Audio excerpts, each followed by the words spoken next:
Hi, I'm Miles Protter, and today I'm going to talk about why languishing our careers has a lot to do with jet skis for Christmas. So, what do I mean by languishing? It's that time of our lives when we realize, my contribution here just doesn't seem to matter to anyone else or to me. So, what am I doing here, and what do I do about it? I've talked to hundreds of men, literally, who have gone through languishing in some way.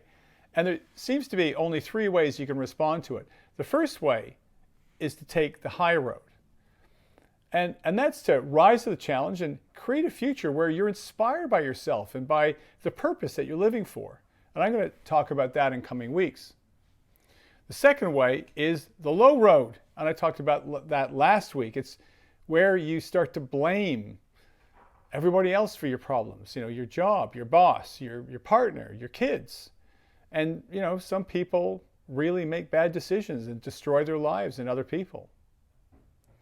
The third way is to do nothing. And I'm going to talk about that now. It can feel safe, okay, because nothing needs to change. We keep working really hard so that means we don't have to think too much, and we just keep churning out the results. We keep getting paid, we hope, and so no one complains. And we don't have to do any real thinking. We just hang in there hoping that something will be different. And maybe we even change our jobs, but even that starts to feel like the same after a little while. The problem is, we're taking us with us, right? So the problem with safety, you see, is that we need a compelling future out here that reaches into the present and pulls us forward. And it challenges us to be our best selves.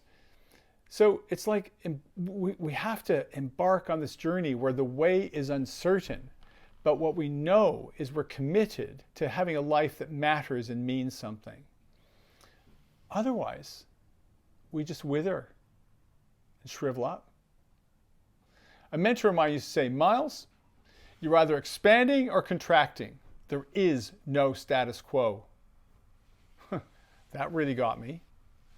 Now, look, I once worked on a project where I go to the site every 3 or 4 weeks and I do mentoring with the senior leaders. And there was this one guy, he was really languishing. He was miserable, he was exhausted, hadn't seen his family for weeks. They lived on the other side of the country. And he was just burned out. And basically what he was doing, he was blaming the fact that he didn't have a back-to-back to replace him. So I just sat there and I thought, I asked him, why are you here? And he said, to provide for my family. And that's what everyone says. I go, look, providing for your family would be to earn $150,000 a year. You're on way more than that. That's luxury.